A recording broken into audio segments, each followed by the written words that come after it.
So because the approach, I don't know, 5, 10 years ago was I will create my own content, or I'll buy some ads and I'll be near the people who I might think might know what I want. But every time it's measured, every time there's an ad that's clicked on, the rates go lower and lower and lower. I saw you nodding when you was talking. Yeah, so Tell us who you are and why are we here? I'm here. My name is Kahlow. I'm the CEO and founder of Sixth Sense, and we raised $20 million, announced it last week. So. Is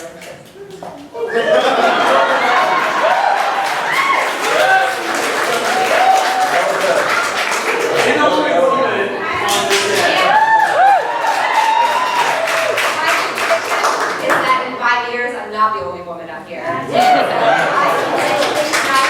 I can inspire the That was women like to 3, just saying. Yeah. So you're not, you're in agreement, it's up to you. Yeah, no, I think the challenge today, and I think we're going to get to the heart of the fundamental difference between some of our companies up here and what we're doing, is that we've been living in this world. We all know, Mark Benioff's talk said, 90% of the world's data is created in the last year. We know we live in this sea of data. But data, what kind of data that we're looking at is what matters. And what most of the companies today have set their business on is building it based on firmographic and demographic data. And the challenge firmographic data, so attributes about a company and attributes about a contact that you can crawl for or you can buy.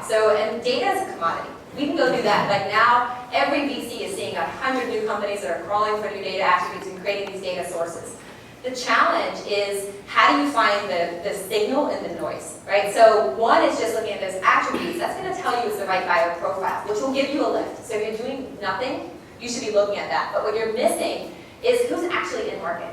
And a buyer profile, meeting the right attribute of the company and the contact, does not tell you that person is in market. Like I use my own personal example. There's one time I was buying a CRM solution, and I picked up a call from Relate IQ. I will always meet the right buyer, decision maker, CEO of a startup. I'll always meet the check boxes in the right buyer profile. But there's one time in my lifetime that I care enough to listen to that call.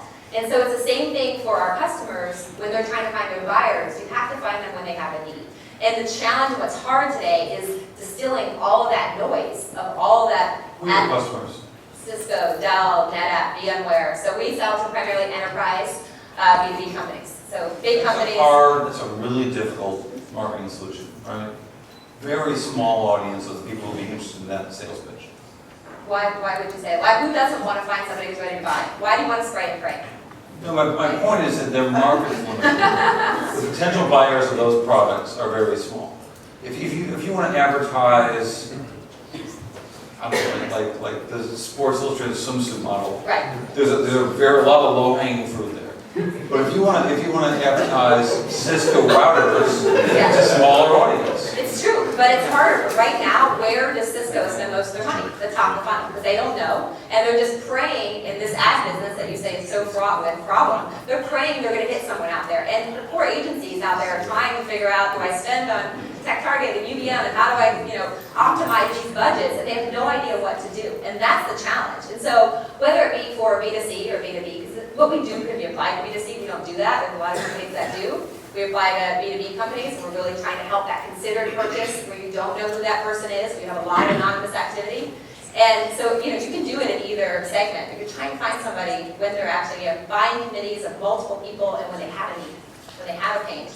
I think one of the things that you said that's really interesting to me is this concept of precision, right? And I think that, and we talked a lot about the B2C use case. I think B2C marketeers have for a long time used data to drive a lot of the decisions. When I was at Skype, that's what we were doing, right? But as you get into the B2B land, which is hopefully where most of us are from and where predictive analytics really has its focus, precision matters, as to your point, Amanda, right? It doesn't matter whether I know a little bit more about everyone.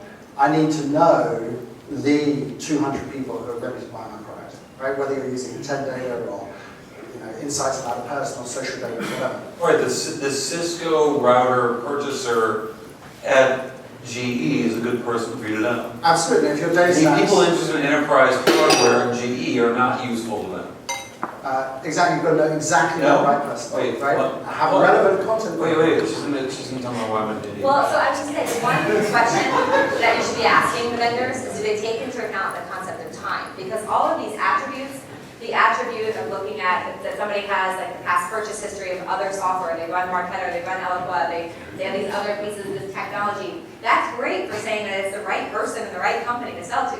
But if you don't take in the concept of time and build models over multiple periods of time to figure that out, you're never really going to find that secret sauce. And I think that's the fundamental difference between how all these different systems work. What do you mean? I don't get it. So, I'm not very smart. so basically, imagine when I'm a music major. I don't believe. I was a journalism major. Oh, Jesus. And I'm not. Wait. So what do you mean the time? So you mean understanding a data set so you winnow it down to people that matter? It's the research, right? So think about it like in the B2C world. When I'm getting ready to buy a new pair of Ferragamo shoes, and I'm doing that research looking for who sells them and who has them on sale, every B2C retailer is hitting me with those ads. They know that I'm getting ready to buy those red Ferragamo shoes. In B2B, it's the same thing. We're looking at research patterns, and it's a point in time when So somebody you're looking at needs. the times that someone clicks on something that, Right. so they express an interest over time. So you Right. identify We're looking in at the same way that downloading white papers, the so doing things external to your view, your world, and that all combined of the anonymous and the known is what gives us the signal. So Amanda, I think what you're saying- the British GCHQ was doing this project, which was they wanted to know what everyone's cell phone was doing. Yeah. And so they identified some interesting people at Facebook and at Google and at some wireless carriers, and they followed everything that they did until they figured out the passwords. They hacked into their email accounts, they stole the data, and they figured out what everyone's SIM card was doing on everyone's cell phone. It's like that. No. But I think the point is we're trying to get... Usually it's B2B, so we're not talking about, it doesn't have to be PII data, right? So we're talking about personal identifiable information. So your email address, your name, so your personal information. It can be about anonymous activity about an account that's happening long before they raise their hand, they download your white paper, get into your CRM. So 1,000 people who might look, that you will winnow down to 100 people who are purchasers. Exactly. Well, the structured data is easy to get, and all of us are working with. So there's structured data for company and contact data. And you're always going to get a lift. You can crawl for it, you can buy it. There are 1,000 vendors that sell like DB and Compass Media and Zoom Info, and all people sell contact and company data, and that's all structured and clean. And it's awesome for our modeling systems to figure out that this is the right buyer profile. What's hard is then to say, do they have this? So that's where we take unstructured data, the page, and the content of the page, and knowing, is that page about box storage or is that about moving boxes? Right? What's the natural language processing, the meaning behind that page, to then create the indicators, the features that go into the map engine. So what do you do? How do you manage? How do you model around? How do you predict for those where you don't have coverage? How do you ingest that data without breaking your models? But do those other people matter? I mean, don't you want like the valuable ones? Like, forget the billions of companies or individuals you can sell to. You want the ones that really are there and ready to buy. Right? And if I don't have one attribute on that company, but I know they're going to buy, and I have one person, how am I contact? So actually, can I sum up what we all have? You have a really great firmographic, demographic data, and potentially can counter D&D and own that market of that kind of data. I think you do that really well. You crawl data and do it really well to crawl for attributes of other data. I'm guessing, I could be wrong, tell me I'm wrong. I'm really glad that I'm being described by my competitors. Well, we're all saying we do what everybody else does. We don't. And we do actually have different core. He has great social data on contacts and companies. You have great data on what other products that they're buying, right? So you can see the effect of past purchase histories of other products and solutions. The Heisenberg principle says that something that's observed is changed by its observation. Correct. So if you see something happening, you've already changed it by seeing it.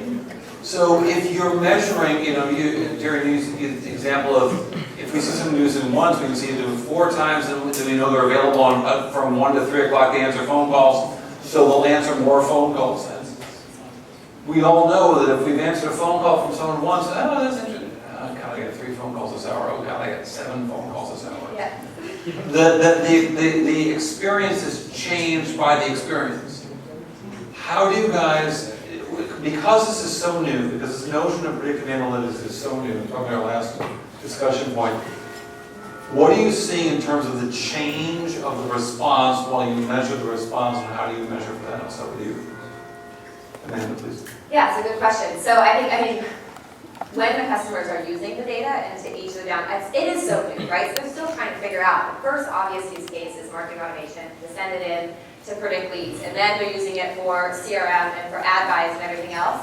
And I think we're all still, in this early nascent stage where, last week one of our customers said we found $1.7 million of opportunities net new that they had no idea. We're a pretty small company, right? So these things, but they haven't been able to really use the data to its fullest extent. I don't think all these solutions, we've even skimmed the surface of what we can do with this data and the effect it's going to have. So I see what you're saying, but I don't think we're quite there yet as a market. We're focused on, because there are companies that have 150 internal data scientists, and they spend all their time focused on the data inside the four walls.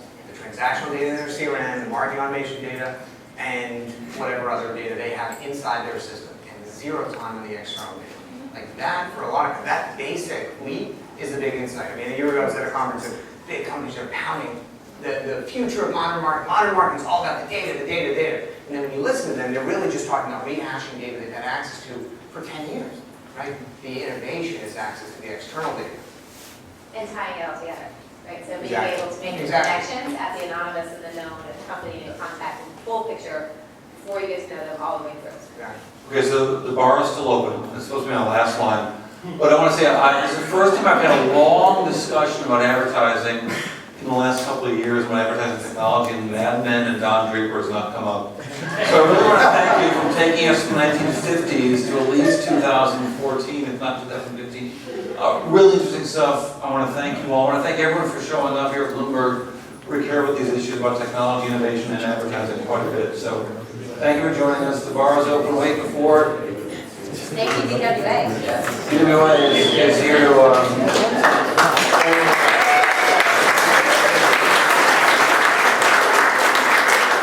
I just want to say a couple words to these guys. I think it takes a lot of...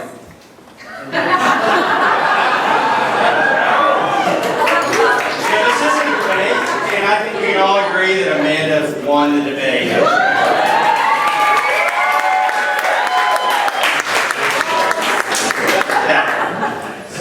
Down in Salesforce. I think I've met with some of you guys before. From where I'm sitting, and because I'm very basic and not very advanced, I feel if I use each one of you guys would probably give me probably 4 to 10x lift in my ability to predict my lead conversions. But what next? Like, what else do you have to offer besides more data? I think that one of the comments was spot on. We have too much data. I am dying in data every day. How can you actually make it actionable for me so I can actually generate net new? So I can actually create me more revenue for my company so I can actually find the customers. And I don't want her to hear the word data in the response. It's like, what can you do for me? So what we can do with the data is basically... Wait, you disqualify yourself, Darian. What you can do with it... No. He said the rule. You broke the rule. So we do a lot with the campaign object in Salesforce. We have a software package that connects to Salesforce, and we analyze all of your prospects and all of your leads, accounts, and opportunities, and all of the attributes within those. Wait. I'm also called. That doesn't mean that. Come on! That's not we're going to say We find your net new, right? So we're not just prioritizing what you know. We find new accounts and new contacts that are highly likely to buy. And then you can use that in all of your downstream sales and marketing systems to buy ads. You can use it for your marketing automation, which is the common use case. Go into CRM, send to your partners. We have customers that are using it to do targeted click-to-chat scripts. You know a customer is highly likely to buy. Click-to-chat scripts. Somebody's likely to buy, let's say, routers from Cisco. That's close to and they're an buzzword. enterprise company. They're at late stage of purchase. They have their call center team that's managing that chat that's popping up scripts, and the Cisco guys are right here to tell you they're doing this. Pop up click to chat. You know they're going to buy routers. They're an enterprise company with a targeted script for that agent to talk specifically about what they're going to buy. So, it's not just about the app. So that's just a glorified example of personalization, right? So with personalization, CRM, marketing automation, your ad buy. On the ad tech side, there's a lot of, hey, taking credit for conversions that you didn't actually cause. So you're talking about causality. And you're talking about net new. How do you actually know that you you guys are causing a sale, as opposed to just reaching out to people who are likely to convert, regardless of whether or not you gave that contact. Attributing for any one transaction, that's not what matters. So if someone says it's their fault, are they lying? Well, the issue. Well, no, that's a serious point, because a lot of marketers say, I gave you this lead. Yes, but the problem that he's talking about is you have 10 closes, everyone's fighting over credit for who drove them. We're talking about take 10 to 20. I thought that's sort of meant for you guys, attribution for. Right, turning attribution on its head. I mean, we have one specific example where customer exactly, this is a $900,000 deal, they were about to buy from their competitor. They had no idea, it was not in their CRM, not marketing automation. And we said, you should be talking to this company, Anheuser-Busch. They're in market, and they're buying right now. They're in purchase stage, they're gonna buy. They're now one of their third largest deal in customer's history. They never would have called that company. That is net new, never would have picked up the phone and called them. Ultimate question. What is your 30-second speech why you're different from everybody on the stage? We have a very strong buyer intent data network that no one else has that looks at thousands, 90 million rows of intent data that is happening across publishers, search engine activity data, plus tying into our customers' data. And that allows us to not only score and prioritize known leads as they come in, but find net new accounts and contacts and predict that their buyer profile is right. And then we also predict that they have a need and they're in market.